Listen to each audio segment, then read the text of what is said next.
来消息来看，第11线台东市丰原桥，政府民众驶车上桥，发现讲头前有一台箱仔车，可能是车门关袂起来哦，用锁啊摆的，这实在是真危险。台东县的交通局是表示讲哦，车门歹去个上路已经违法咯，若有人着伤哦，上严重会吊销驾照。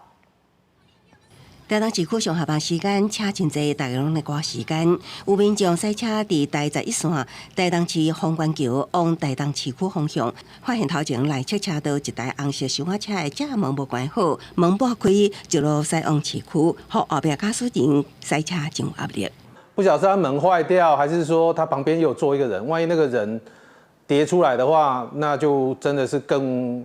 危险，或者是有机车从他旁边经过，他门突然间就整个打开。跟伫后壁驾驶人赶紧变换到外侧车道快速通行，避免发生意外。警方根据行车记录器发现，这台箱仔车正边的车门疑似用锁啊绑掉的，不过这种行为已经违反道路交通安全，违反《道路交通管理处罚条例》第20条，车门损坏、行驶时显有危险而不即行停驶修复者，处汽车所有人新台币1800元至3600元以下罚款，并扣留其牌照。 警方表示，车门无关好就上路，一无细腻造成他人伤亡，相当也会吊销驾驶人的驾照。目前已经移请监理单位将这箱仔车进行检验，也呼吁民众，若车的零件零件千万唔通上路。记者综合报道。